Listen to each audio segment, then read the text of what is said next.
नमस्कार दोस्तों, the fact time में आपका स्वागत है। आज हम आपको लेकर चलेंगे सेंट डॉक्टर गुरमीत राम रहीम सिंह जी इंसा के बचपन के साथी, उन्हीं के साथ बचपन बिताने वाले श्री गुरजंट जी इंसा के साथ बातचीत करवाएंगे। जानते हैं सेंट डॉक्टर गुरमीत राम रहीम सिंह जी इंसा के कुछ फैक्ट, इनके साथ सीधी बातचीत करके। नमस्कार सर। नमस्कार जी, आपका द फैक्ट टाइम में स्वागत है। धन्यवाद सर, आप किस समय से सेंट डॉक्टर गुरमीत राम रहीम सिंह जी इंसा के साथ रहे? बहुत लंबे समय से रह रहे हैं, लगभग 85 से लेके तो रेगुलर रह रहे हैं। उससे पहले हजूर महाराज पढ़ाई करते थे तो हम अपना खेती बाड़ी करते थे। कैसे मुलाकात हुई सर आपकी? इनके गांव आना जाना हुआ मेरा, जी सर। वहाँ कुछ समय हम रहे भी, तब से इनके साथ मुलाकात। सर, इनका फैमिली बैकग्राउंड है वो कैसा है? मतलब बहुत अमीर घराना है। जो हजूर महाराज जी के दादाजी थे ना, तो उन्होंने पूरा गांव ही एक अपने नाम से अलॉट करवाया था। महाराजा गंगा सिंह के साथ उनका बहुत जनाना था। तो तब क्या था कि 1700-1800 बिघे जमीन उन्होंने अपने नाम से अलॉट करवाई थी। उसके बाद में धीरे धीरे पीछे से गांव वाले आते गए और उनको वो देते गए, तो भैया अपनी किस्तें भरो और अपनी ज़मीन जोत लो। तो उसके बाद में भी इनके पास 12 मरबे ज़मीन, 12 मरबे लगभग 300 किला। जी। तो 300 किलों के अंदर क्या था कि दो जो था 150 बीघे के अंदर तो आगे थे ताया जी और चाचा जी, और 150 बीघे के अंदर आगे थे अकेले बापू जी। तो बापू जी नंबरदार जी के वहाँ वो गए हुए थे, तो इसीलिए इनको ज़मीन डबल आई थी। उसके बाद में इन्होंने एक मरबा मोड़ ले ली थी। 7 मरबे ज़मीन जो है जद्दी इनके पास थी, 250 किला। तो जो है 135 बीघा तो एक ही जगह पड़ती है, और दूसरी जहाँ ये हॉस्पिटल बना वहाँ पड़ती है, थोड़ी दूसरी कुछ और सुरानी की तरफ पड़ती है। तो उसके बाद में भी फिर जब ये बड़े हुए तो बाद में 10-12 बीघे ज़मीन, फिर कम से लगभग 200 किले के करीब की ज़मीन अब मौके पे इन पे पासा है। सर, गांव में मतलब इनके परिवार की अगर हम पहले बात करें, कैसा आचरण, कैसा मतलब गांव वाले लोगों से मुलाकात करना कैसा रहता था इनका प्रोसेस? बहुत बढ़िया परिवार, बहुत बढ़िया, लाखों में एक। माता जी का स्वभाव, बापू जी का स्वभाव, दादाजी का स्वभाव, और तो कहते हैं ना कि भी परिवार में जैसा स्वभाव हो बच्चा तो वैसा ही होगा। तो हजूर महाराज जी का तो फिर कहने क्या, इनके स्वभाव का तो बहुत नेक स्वभाव के थे। हर वक्त जब से होश संभाला है तो सामाजिक सेवा के लिए हर वक्त तैयार रहते थे। अगर कोई गांव में किसी के कोई ज़रूरत पड़ गई तो इन्होंने ये नहीं कहा था भी ये ऐसा नहीं, क्योंकि गाड़ी इनके पास ही हुआ करती थी गांव में, नज़दीक गाड़ी कोई और थी नहीं, इनके पास ही गाड़ी हुआ करती थी। तो कभी किसी के कोई क्योंकि शहर से दूर था 40 किलोमीटर, अगर हम रणगढ़ आना तो भी 40, गंगानगर जाना तो भी 40, तो वहाँ नज़दीक कोई बड़े हॉस्पिटल वगैरह तो थे नहीं। तो अगर किसी को रात बराते कोई दिक्कत आती तो इन्हीं को ही लेके जाते थे। और यहाँ तक था कि हजूर महाराज जी बचपन से ही, किराया तो किसी से क्या लेना, डीजल तक भी नहीं, गाड़ी में पेट्रोल डीजल भी नहीं डलवाते थे, अपने पल्ले से लेके जाते, और वो सेवा के लिए हर वक्त, क्योंकि कोई साधन नहीं था, कोई डॉक्टरी साधन नहीं था वहाँ, कोई आने जाने का साधन नहीं था, टिल्ले थे, रास्ता ख़राब था, तो यही गाड़ी लेके आते जाते बतौर सेवा, सामाजिक सेवा के लिए। इनका बचपन से ही ये ऐसा रहा है। इनका चरित्र कैसा रहा है सर? बहुत हाई फाई, बहुत ही हाई फाई, यहाँ तक कि जो जैसे आज के समय का है, जो भी है, ये तो सुपने भी नहीं था, सवाल ही नहीं उठता था। कभी भी आपने किसी मतलब गांव वाले से या किसी से कभी भी अलग तरीके का सुना हो या महसूस किया हो?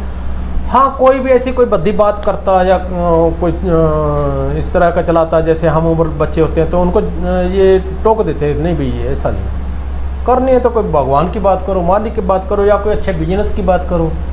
ये गंदी बात करते, गंदी बातों वाले के पास भी नहीं रुकते थे ये। तब व्यवहार था, जैसे बहन बेटियां आश्रम वहाँ पर आती थी, उनके साथ कैसा, मतलब गांव की बेटियां रहती थी कैसे? इनको अपनी बहन के समान, हर को अपनी बहन के समान समझते थे, क्योंकि बचपन से नाम हजूर परम प्रदेश से नाम ले लिया था। बापू जी आते जाते थे, परमपिता के पास।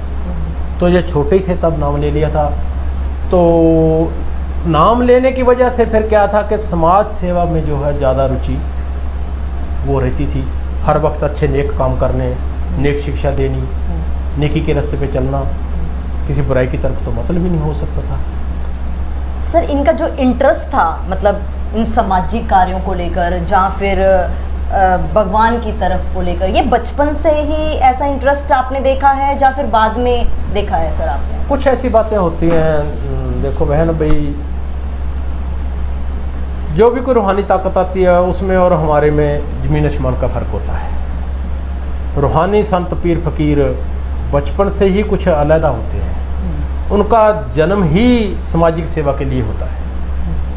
हम लोग जीते हैं अपने लिए, संत पीर फकीर जीते हैं दुनिया के लिए, समाज के लिए। उनका सारा जीवन ही समाज के लिए होता है। समाज की सेवा करना, सामाजिक लोगों को अच्छा ज्ञान देना, अच्छी शिक्षा देना, अच्छे रास्ते पे लेके जाना, ये बचपन से ही होता है। और रही बात दूसरी कि इन्होंने बचपन से ही गुरुमंत्र परमपिता शाह सतनाम सिंह जी से लिया था। तो शुरू से ही पहले तो दादाजी के समय से ही संस्कार अच्छे थे, और उसके बाद में जो परमपिता के साथ जब ज्वाइंट हो गए तो और भी संस्कारों में निखार आ गया। तो ये जीवन था इनका।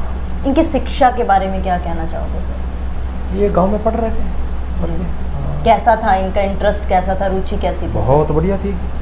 किसी बच्चे के साथ कोई झगड़ा नहीं करना, किसी टीचर को बद्दा शब्द नहीं बना, सत्कार के साथ बुलाना, बल्कि सारे टीचर इनकी इज्जत करते थे। इनके घर में भी आते जाते थे, चाय पानी पीते थे इनके पास। जब भी कोई लंच टाइम वगैरह या वैसे भी कोई मदद होनी तो बापूजी सभी के वहाँ जो बाहर के टीचर वगैरह थे उनको कोई प्रॉब्लम होती किसी प्रकार की तो बापूजी वो हर तरह की सॉल्व करते। और बाद में ये इनको होश संभालने के बाद में तो ये खुद ने इन्होंने बहुत उसका किया। आज भी देखो स्कूल का नक्शा बदलना पड़ा जहाँ ये पढ़े हैं, तो इतना प्यार था स्कूल के साथ तभी तो है ना। आप काफ़ी समय तक साथ, बिल्कुल साथ उनके रहे हो, पूरा दिन समय आपके साथ गुजारा है। कैसा रहता था, मतलब क्या आप लोग करते थे, क्या रहती थी आपकी दिनचर्या, मतलब क्या क्या कार्य उनके साथ रहते थे? मैडम ज़्यादातर तो हमारा यही रहा है कि भी समाज सेवा में, चाहे वो मिट्ठू सिंह जी है, चाहे गुरजंट सिंह है, चाहे हजूर महाराज जी है, जितना हमारा ज़िंदगी का समय रहा लगभग वो समाज सेवा में रहा। अब समाज सेवा की बात आती है तो जैसे इनके गांव में भी गरीब घरों की लड़कियों की शादियां करवाना, या किसी गरीब के पास रोजी रोटी का साधन नहीं है तो उसको व्यवस्था करके देना, तो या किसी की और भी किसी को किसी किस्म की कोई दिक्कत आ गई, मौके पे पैसा नहीं है, घर में कोई मतलब दिक्कत आ गई, तो बापूजी भी इनको रोकते नहीं थे। सेवा कर रहे हैं, समाज सेवा कर रहे हैं, तो इनकी समाज सेवा में रुचि बहुत अच्छी थी। शुरू से ही नेक ख्याल थे, रहना बहना बहुत अच्छा था, बोली और कोई बद्दा शब्द तो अपनी जुबान से बोलते नहीं थे।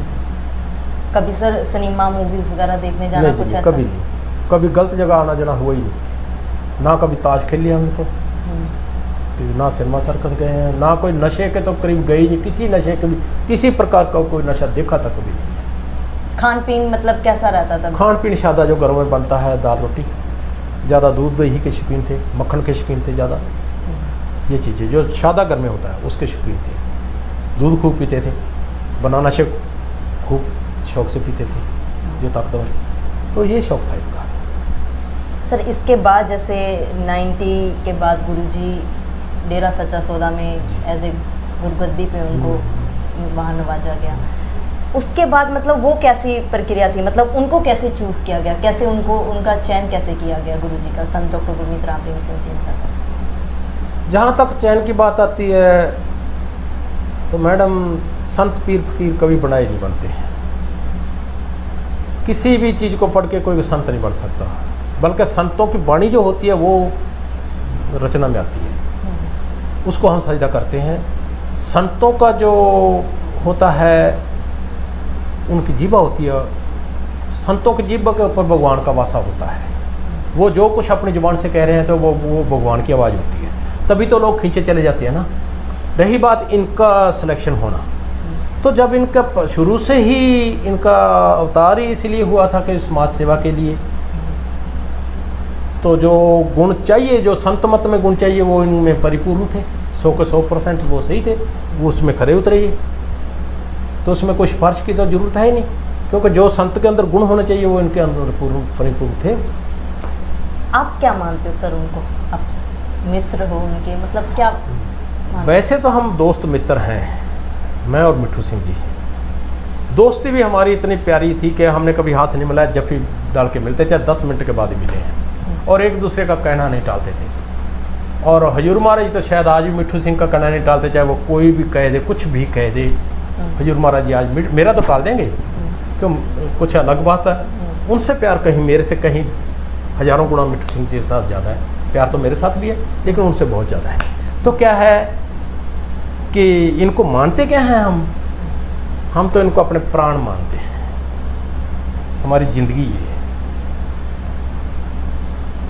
गुरु तो बहुत आते रहते हैं, आते रहेंगे भी, लेकिन हमारे तो ये प्राण है, हम दोनों के तो ये है, तो हमारे प्राण है, नहीं तो कुछ भी हमारे लिए थे। आपने भी उनके लिए संत वर्ड यूज़ किया। हाँ जी। आपको उनके साथ रहते जब कब महसूस हुआ भी एक संत? बहुत दफ़ा महसूस होता था, बहुत दफ़ा उनकी बॉडी को छू के महसूस होता था। एक आनंद आता था, तभी बार बार छूने को जी कर रहा था। एक महक आती थी। गुलाब की तरफ लोग क्यों चाहते हैं? फूल तो और भी होते हैं, लेकिन गुलाब को देखते ही जी करता है यार इसको तोड़ तो ले, तो जी करता था इनको छू तो ले। ये था, जैसे फूलों में गुलाब, इंसानों में संत गुरमीत राम। सर अगर हम दूसरे पहलू की बात करें जो समाज में एक्चुअली में परोसा गया है, 4 साल पहले की बात करें, 2017 के बाद काफ़ी ऐसी बातें ऐसे कुछ चैनलों के द्वारा दिखाई गई समाज में, जो आप कह रहे हैं उसके बिल्कुल विपरीत हैं, बिल्कुल ऑपोजिट हैं। कुछ ऐसे जब उनके ऊपर ऐसी बातें उठी, क्या कहना चाहोगे ऐसे चैनलों में जो ऐसी खबरें दिखाई जा रही हैं? मैडम, जो संत पीर फकीर आते हैं ना, वो संदेश लेके आते हैं भगवान के घर का, और भगवान के घर का ही संदेश देते हैं, हमें बुराइयों से दूर करते हैं। तो कुछ लोग जो है जलन करते हैं। हालांकि संत पीर फकीर तो सभी के मित्र होते हैं। एक जगह कबीर जी का दोहा है, कबीर खड़ा बाजार में सब की मांगे खैर, सब ना किसी से दोस्ती ना ही किसी से बैर। उन्होंने तो ये दोहा लिखा, लेकिन ये परमपिता ने दोहा बदल दिया था। कहने लगे भी संत खड़े बाजार में सब की मांगे खैर, सबसे हमारी दोस्ती नहीं किसी से बैर। संत का तो किसी से बैर होता ही नहीं। लेकिन क्या होता है कि जो कोई पूर्ण फकीर जब आता है समाज में, ईसा मसीह जी आए, क्या रसूख किया, बाबा फरीद जी आए, क्या रसूख किया, इन्होंने बख्शा किसको है? समाज ने। समाज में मंदे चंगे लोग दो तरह के होते हैं। एक तो कहते हैं खाओ पियो मजे लो, यही ज़िंदगी है और आगे कुछ भी नहीं है। और दूसरे ये होते हैं, कहते हैं कि भगवान के बिना और दूसरा कुछ है ही नहीं। तो क्या है कि जो उस समय की बुराई होती है, अब कलयुग के समय की जो बुराई है, जो जिस समय की जो बुराई होती है वो संत पे थोप दी जाती है। इनका जो बहुत लंबा पीढ़ हमारे साथ रहा है, हमने तो कभी इनको एक दिन भी नहीं देखा, इधर उधर जागते भी नहीं देखा, निगाह उठा के भी नहीं देखा।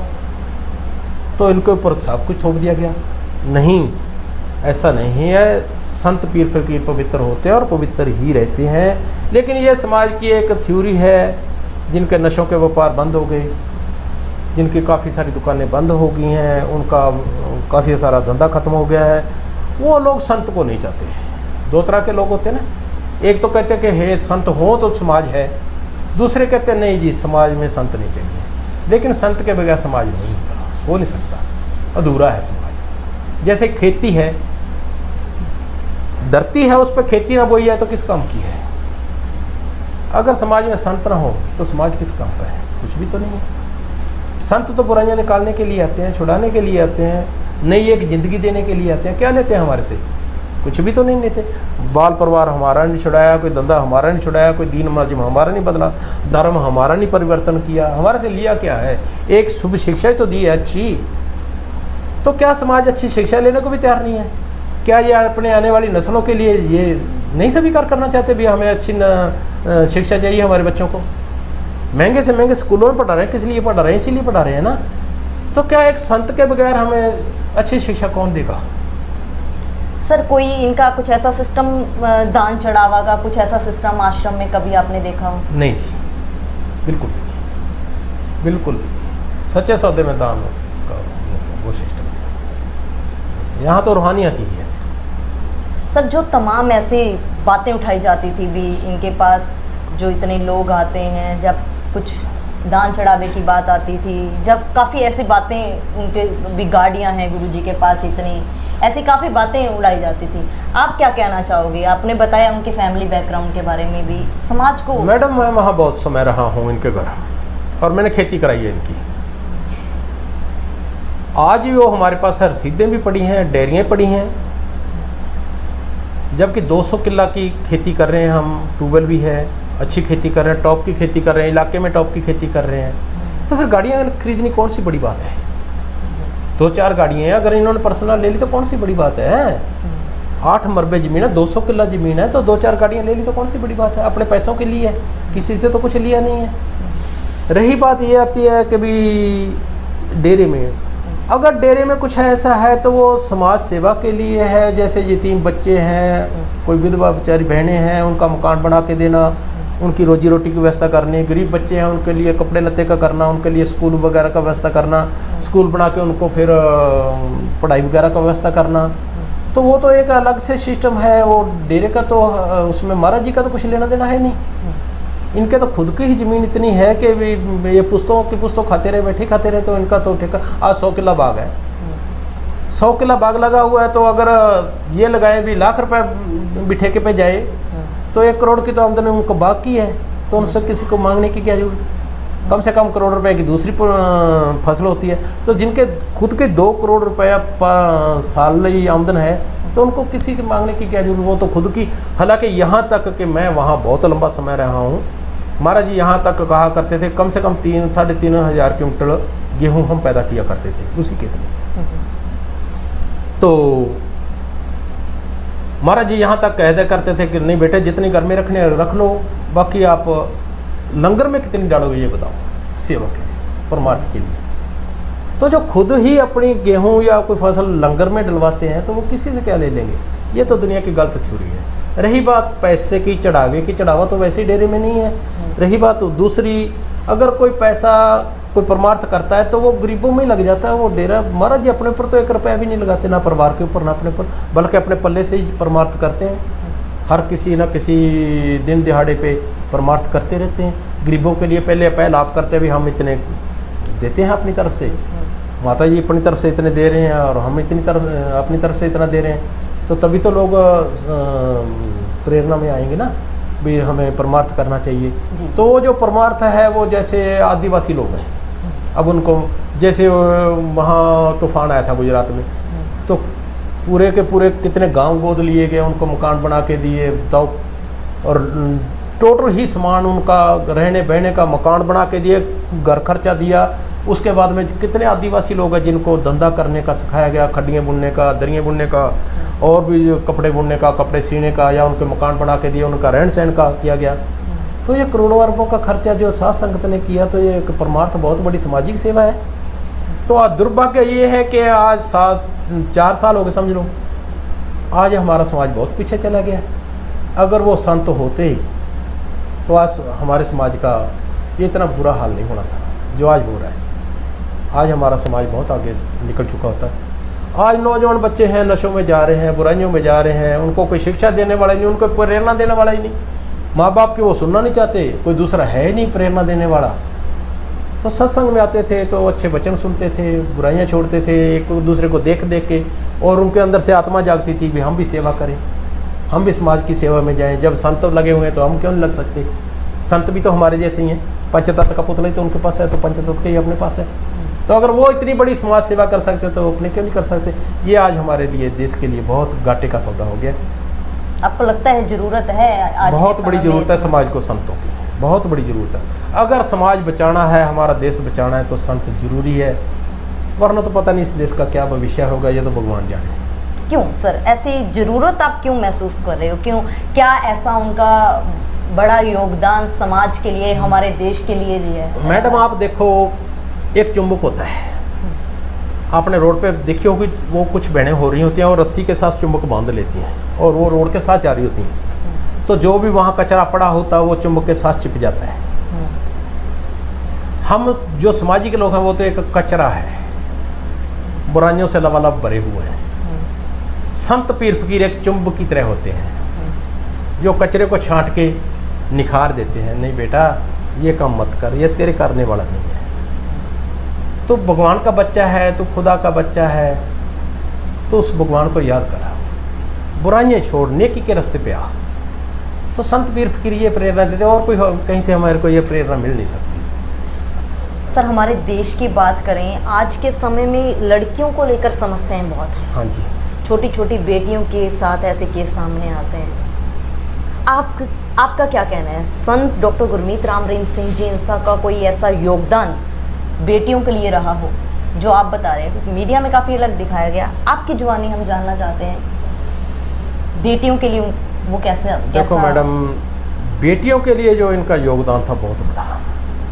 जब ये स्कूल बनाया, वचन किए थे बहुत कीमती।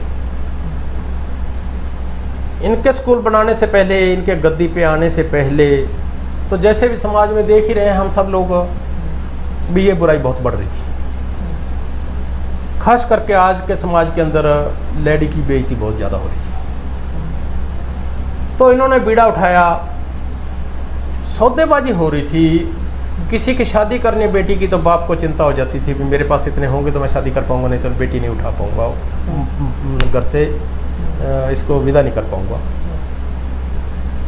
तो ये सब कुछ महाराज जी ने नज़दीक से देखा। पहले ब्याह शादियों में आते जाते तो वहाँ सौदेबाजी हुआ करती, भी बता भी कितने लगाएगा। तो जिस दिन ये स्कूल की नींव रखी तो हजूर महाराज जी कहने लगे भी बेटियों की कदर डाल देंगे, बेटियों को यहाँ तक ले जाएंगे कि इनकी कदर होगी। तो देखो, जो मेडल हमारी बेटियां लेके आई स्कूल की या कॉलेज की, आज तक इंडिया में आया क्या? नहीं आया। इनकी प्रेरणा से, इनकी शिक्षा से, जो इन्होंने गेमों में बेटियों की तरफ रुचि दिखाई, बेटियों को प्रेरणा की, और समाज में भी उनके परिवारों में रहने की जो शिक्षा दी, नहीं बेटा ऐसे ऐसे रहना है, तो ये कौन देगा? कोई नहीं दे सकता। दुर्भाग्य है इस देश का, ऐसे संत पीर फकीर के साथ ऐसा करना दुर्भाग्य है। कहाँ से मिलेंगे ऐसे संत? कहाँ से ले आएंगे? क्या कीमत पे ले आएंगे? मोल ले आएंगे क्या? ये उन बेटियों को आवाज़ उठानी चाहिए जिनके लिए इन्होंने इतना कुछ किया। मैं सभी बेटियों को बेनती करता हूँ भाई, अपने अपने जगह पे सभी आवाज़ उठाएं। हमारे संत हमें वापस दो। हमारे संतों का कोई दोष नहीं है, संत कभी दोषी होते ही हो ही नहीं सकता। संत दोषी हो ही नहीं सकता। ये धरती पलट सकती है, आकाश पलट सकता, संत दोषी नहीं हो सकता। ये थोपा जाता है सब कुछ, बुराइयाँ थोपी जाती हैं संतों पे। वो तो बुराइयाँ खुद छुड़ाना आते हैं, हमारे पे ले लो। मैं ये इस अगस्त में 65 साल में चला जाऊंगा, 64 पूरे हो जाएंगे।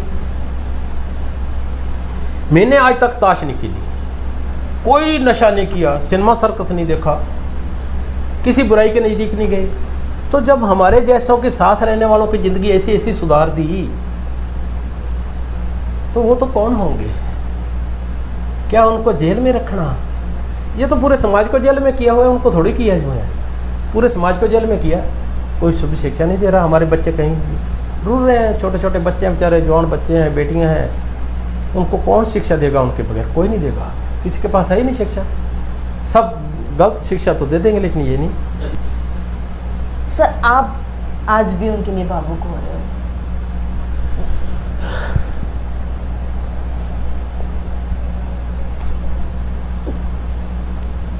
आज आपको कितना प्रेम, उनकी कितनी याद है? उनकी याद पल पल आ रही है मैडम। कोई ऐसा पल नहीं गुजर रहा जो उनकी याद के बगैर।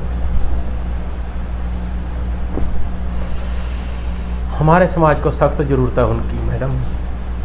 लाखों करोड़ों लोगों की जिंदगी नई शुरू कर दी उन्होंने।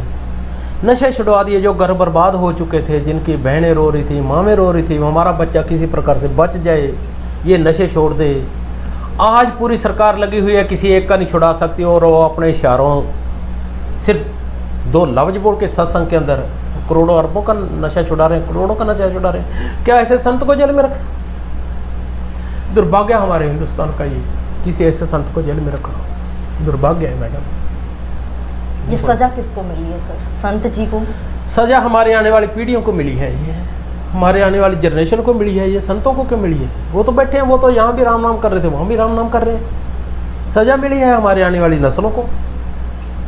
दुर्भाग्य हमारी आने वाली नस्लों का बेचारियों को, जो इस चीज़ से जो वांझी रह गई हैं, खाली रह गई हैं। आज संत समाज में होते तो शायद ये हालात ना होती, हो ही नहीं सकता ऐसे, ये समाज हालात ना ऐसी हो। उनका एक लफ्ज कहने से अगर ज़िंदगी, लोगों की लाखों की ज़िंदगी बदल रही है। नहीं बेटा नशा नहीं करना, उन्होंने तो इतना ही कहना। और समाज, रही बात मैडम, ये लफ्ज तो बहुत दुनिया कहेगी, लेकिन वो जो खुदा की आवाज़ होती है, वो कुल मालिक की आवाज़ होती है, जो उनकी जीभा पे आवाज़ होती है वो कुल मालिक की आवाज़ होती है, जो उनकी नज़र जारी होती है वो कुल मालिक की नज़र होती है। तभी लोग छोड़ते हैं मैडम, ऐसे नहीं छोड़ते। ऐसे तो चाहे सारा समाज एक तरफ होकर कहते नशा छोड़ दो, कोई छोड़ देगा? एक भी नहीं छोड़ रहा। सर आपको क्या लगता है आज के समय में उनके साथ कितने के लोग जुड़े हुए हैं? मेरे हिसाब में से तो मैडम उनसे दूर कोई भी नहीं है। जितने लोग उनके साथ पहले, उनके साथ बाबू थे, उनसे बढ़ उनके के साथ जुड़े हैं, उनके से बढ़ कर। और एक और बताते तो मैडम, जब भी ये बाहर आगे तूफान आ जाएगा, अच्छाई का, बुराई का नहीं, अच्छाई का, क्योंकि लोग तरस रहे हैं उनके लिए, तरस रहे हैं लोग। क्या ऐसे संत पीर फकीर कहाँ से मिलेंगे हमें, जिन्होंने इतना समाज सुधारा? किसी के कहने से पैसे दे के भी कोई घर में झाड़ू नहीं लगाता। लगाता तो बताओ, आपने पोछा लगवाना तो पहले उसको पैसे पे करनी पड़ेगी ना। तो यहाँ गंदगी तो किसी की है, जयपुर है, दिल्ली है, चाहे कहीं भी है, गंदगी किसी की है। बच्चे हमारे वहाँ जा जा के सीवरेज साफ कर रहे हैं। तो कोई माई का लाल करके तो दिखाइए। अगर कहता है संत ऐसे हैं तो भाई तू बन जा, तू करके दिखा दे। तेरे कहने से लगते हैं, तू पैसे दे के करके दिखा दे। उनके तो एक इशारे से हो रहे हैं। तो फिर और क्या, संत की कोई और भाषा होती है क्या? कोई और परीक्षा होती है क्या? क्या संत देखा नहीं जाता क्या? इनकी आंखें कहाँ गई हैं? एक जगह लिखा, तुलसी जी महाराज जी का दोहा याद आ गया, है गट में सूझे ना ही लान तैसी जिंद, तुलसी संसार को बह मोती बिंद। सारा संसार ही अंधों का है कि संत की पहचान ही नहीं कर पा रहे। और क्या चाहिए? देखो किसी की गंदगी है और साफ हमारे बच्चे कर रहे हैं, वहाँ जा जा के सीवरेज साफ कर रहे हैं, सड़कें साफ कर रहे हैं। यहाँ तक कि आदिवासियों के बच्चों के, जिन्होंने कभी ज़िंदगी में नाखून काटना भी नहीं सीखा था, नाखून काटे जा रहे हैं, उनके बालों की कटिंग कर बताया जा रहा है, उनको नहलाया जा रहा है, उनको अच्छे कपड़े पहनाए जा रहे हैं। क्या ये समाज को बर्दाश्त नहीं हुआ? क्यों समाज में अच्छाई क्यों आ जाए? तो भाई बुराई ढूंढ लाओ भाई, और तो क्या है, नहीं अच्छाई चाहते तो बुराई ले आओ भाई।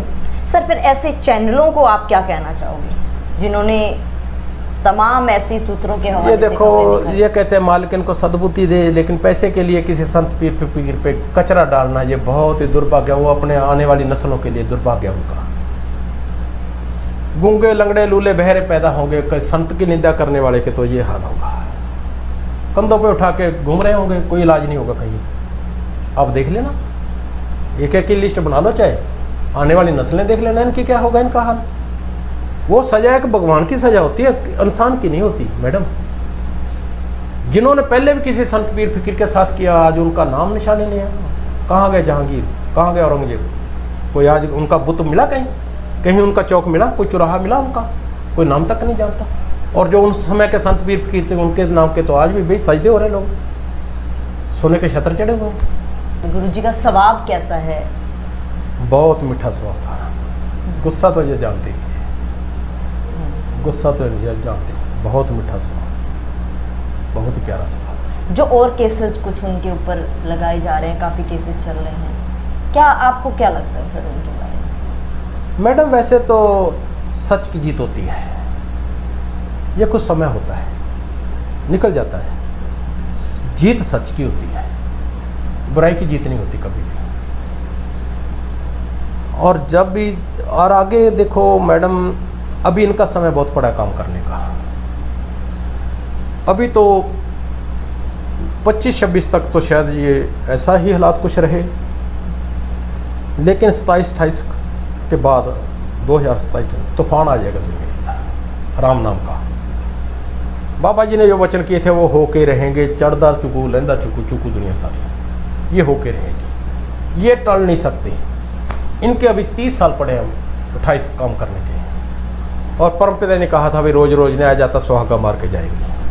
फाइनल होता है जो सुहागा होता है। तो जो इनकी ड्यूटी लगी है वो तो ये करेंगे करेंगे, चाहे दुनिया कोई भी रुकावट बने, कुछ भी बने, समाज में पहले ही बनता रहा, आज ही बन रहा है।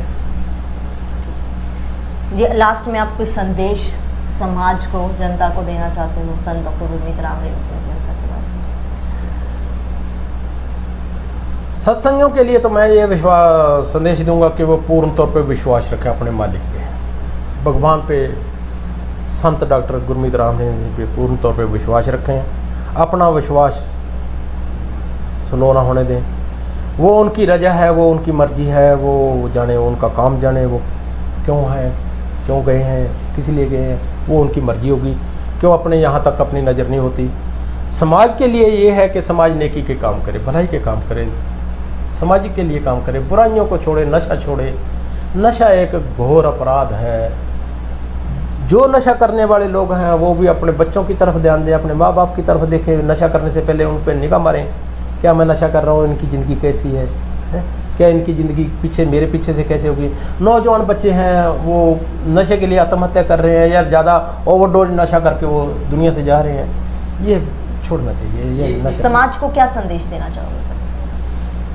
समाज को तो संदेश मैडम ये है कि भाई नेकी के काम करने चाहिए, अच्छे काम करने चाहिए। जो हजूर महाराज की प्रेरणा है, उन्होंने बहुत सारे काम हमें दिए हैं जो समाज की सेवा के लिए। संत पीर फकीर पहले भी दुनिया में आते रहे हैं, समय समय के हिसाब से वो भी प्रेरणा देते रहे हैं, लेकिन जो इन्होंने प्रेरणा दी है वो समाज के लिए बहुत बड़ी देन थी इनकी। करोड़ों का नशा छुड़ाया, करोड़ों की ज़िंदगियाँ बदल दी गई हैं, लोगों को शुभ शिक्षा दी गई है, अच्छे रास्ते पे चलने की, अच्छी ज़िंदगी जीने के लिए रास्ते दिए गए हैं। तो मेरे हिसाब से तो ये है कि संतों के वचनों के ऊपर विश्वास करना चाहिए। जो इधर उधर की सुनी सुनाई बातें हैं ये संतों में नहीं होती, ये बिल्कुल निराधार झूठ है, सच्चाई नहीं है। संत पवित्र होते हैं, वो तो जो उनके साथ भी लगेगा। कहते ना, एक जगह लिखा है ना किसी फकीर का, संत और पार्स में बहुत अंतर जान। पार्स है, पत्थर है, लेकिन वो कसाई की छुरी के साथ भी छू जाए ना तो उसको पार्स बना देता है, सोना बना देता है। लेकिन पार्स नहीं बना सकता। बेशक वो कसाई के घर का लोहा है, लेकिन पार्स के साथ छूने से वो सोना बन जाता है। लेकिन संतों में बहुत ज़्यादा अंतर होता है। पार्स और संत में बहुत अंतरा जान। वो लोहे तक कंचन करा है, वो उसने तो लोहे को कंचन किया ना, सोना किया, वो कर ले आप समान। संत पीर फकीर तो अपने समान कर लेते हैं, हमें एक बहुत अच्छी ज़िंदगी जीने के लिए प्रेरणा देते हैं। जो इंसान संतों की शिक्षा पे चलता है वो अपने लिए नहीं, अपने आने वाली नस्लों के लिए भी एक मिसाल बन जाता है और बहुत अच्छा एक सामाजिक जीवन जीने के लिए संत पीर की उद्देश्य देते हैं। संत जी के लिए आप सरकार से क्या अपील करेंगे? मैं तो सरकार से दिली अपील यही करूँगा कि आप इनको सामाजिक सेवा के लिए बरी कराओ। कोई भी ऐसा एक भी अपराध इनमें वो नहीं है जो लगाए गए हैं। समाज सेवा के लिए संत पीर फकीर आते हैं, गिने मिथे समय के लिए आते हैं, थोड़े समय के लिए आते हैं, तो संतों से लाभ उठा लेना चाहिए हमारे समाज को। लेकिन संतों से लाभ उठाया जाएगा और सरकार ध्यान दे इस बात पे भी संतों के बगैर आज हमारा समाज कहाँ गया। संत थे तो कहाँ था, और संत नहीं तो क्या उसके बाद में कोई सफाई बयान चला, क्या कोई सत्संग हुई, क्या किसी लोगों ने नशे छोड़े? नहीं छोड़े ना। समाज में गंदगी बढ़ी है, घटी तो नहीं ना। तो क्या हमारे संत हमारे बीच में हो, समाज के बीच में हो, तो ये हमारा देश कुछ और ही हो जाए। मैं तो यही एक बेनती करूँगा, दुआ करूँगा, सरकार से अरदास भी करूँगा कि आप संतों को बाहर ले आए। आपका जो गांव है, जो संत डॉक्टर गुरमीत राम रहीम सिंह जिनसा का गांव है, श्री गुरसर मड़िया जी, उसके नज़दीक पड़ता है। हाँ जी। तो गांव की आपने कैसा देखा है अभी वहाँ पर उसके विकास के लिए, जब वहाँ के लोगों को सुविधा देने के लिए गुरुजी ने कोई कदम उठाए हुए, क्या क्या चेंजेस आपने देखे? मैडम जमीन आसमान का फर्क पड़ गया। गुरुसर का जमीन आसमान का इलाके का ही पड़ गया, समझ लो। वहाँ इलाके में कोई अच्छा पौधा भी नहीं होता था, जहाँ इलाके में आज बाग है। खेजड़ी होती थी, करीर होते थे, कुछ ऐसे ऐसे होते थे, जहाँ आज बाग लगे हुए, पूरे इलाके में बाग लगे हुए हैं। और गांव जो उस समय था और आज गांव है, जिसने पहले आज 30 साल पहले देखा और जिसने आज देखा, आज एक बहुत बढ़िया शहर की तरह वो गाँव है। और पूरी टोटल सुविधा वहाँ है, कॉलेज है, स्कूल है, हॉस्पिटल है, बैंक है। तो टोटल ही जितनी शहर में सुविधा होती है वो टोटल की टोटल सुविधा श्री गुरुसर मोडिया में मौके पे है। तो देखो ये गांव के लिए, इलाके के लिए पूरी देन है। जहाँ 40-40 किलोमीटर तक हॉस्पिटल ही अच्छा नहीं है, वहाँ 150 बेड का हॉस्पिटल है, बहुत बड़ी बात है। तो जहाँ 20-40 किलोमीटर तक कोई बच्चियाँ पढ़ने नहीं जा सकती थी, या तो गंगानगर जाए या सूरतगढ़ जाए या हनुमानगढ़ आए, तो उनको लिए वहीं तो कॉलेज मिल गया, वहीं स्कूल मिल गया, वहीं कॉलेज मिल गया। बच्चों के लिए, बेटों के लिए अलग से स्कूल है, कॉलेज है, बेटियों के लिए अलग से स्कूल है, कॉलेज है, और नॉर्मल फीस है उसकी, ताकि गरीब से गरीब भी पढ़ा सकता है। अच्छा खाना मिल रहा है वहाँ हॉस्टल में, अच्छी रहने बहने की सुविधा है, अच्छी शिक्षा मिल रही है, अच्छे संस्कार भी मिल रहे हैं उसके साथ साथ। तो बहुत उनका इलाके के लिए देन है, एक गांव के लिए नहीं, पूरे इलाके के लिए देन है। चारों तरफ से सड़कें हैं, जहाँ कच्चे रास्ते थे, पानी खूब है, सारी व्यवस्था है बेटा। आज पूरा एक वो वहाँ जाके देखे तो एक बहुत, किसी ने जिसने 30 साल पहले देखा है, कोई टिला नहीं है आज वहाँ सब, क्योंकि देखा देख वो है, ज़मीन जो है लेवल कर ली, पद्धर कर ली, तो वहाँ खेती बढ़िया होने लगी। तो ये इनकी देन ही है। बचपन में संत जी भी कुछ कार्य ऐसे करते थे, कुछ खेती बाड़ी के या कुछ ऐसे, कैसा उनका रहता था? कुछ आपको ऐसा किससे कुछ पता हो? मैडम ये खेती, अच्छे किसान तो शुरू से किसान तो अच्छे थे, लैंडलॉर्ड थे, अच्छे किसान थे, सारी सुविधा इनके पास थी, रुचि रखते थे, बहुत बढ़िया। लेकिन उसके साथ साथ क्या है कि इन्होंने खेती बाड़ी में भी रुचि रखी, लेकिन जो उसके साथ साथ इन्होंने राम नाम की तरफ रुचि रखी ना, बहुत बड़ी एक बात थी, वो हर कोई नहीं रख सकता जी। बच्चे तो सभी घरों में होते हैं, लेकिन वो हर कोई नहीं रख सकता जो इनकी रुचि थी। बहुत बहुत धन्यवाद श्री गुरजंट जी हमारे साथ अपने विचार साझा करने के लिए, अपने फैक्ट रखने के लिए। दोस्तों, ये थे हमारे साथ सेंट डॉक्टर गुरमीत राम रहीम सिंह जी इंसा के बचपन के साथी मित्र श्री गुरजंट इंसा जी, जिन्होंने पूरे फैक्ट आपके सामने रखे, किस तरीके से सेंट डॉक्टर गुरमीत राम रहीम सिंह जी इंसा का नेचर है, कैसा उनका व्यवहार है, कैसे उन्होंने बचपन से ही भगवान के साथ उनका लगाव, जो भगवान की भक्ति के साथ उनका लगाव है, और कैसे सामाजिक कार्य वो बचपन से करते आ रहे हैं। ये तमाम बातें, जो तमाम फैक्ट इन्होंने बताए, ये उन हेडलाइंस को, उन सूत्रों को करारा तमाचा है जो मीडिया के द्वारा दिखाई जा रही थी। ये लोग अपील कर रहे हैं कि यहाँ हमारे समाज का एक बहुत बड़ा हिस्सा, 6 करोड़ से ज़्यादा जनता जो नशा के मुक्त ज़िंदगी जी रही है, नशा के बिना अपनी ज़िंदगी जी रही है, एक बेटियों के लिए बहन बेटी का दर्जा एक लेडीज़ को देकर इस ज़िंदगी जी रही है। आज ऐसे संत की इस समाज को सख्त ज़रूरत है। लोग लगातार अपील कर रहे हैं, इन्होंने भी यही अपील की है कि संत जी का समाज में ना होना ये समाज को सजा है, ना कि एक संत को। दोस्तों, आप लोग भी खुले दिमाग से सोचिए, फिर आखिर क्यों एक ऐसे संत को इस तरीके से बदनाम करने की कोशिश की गई?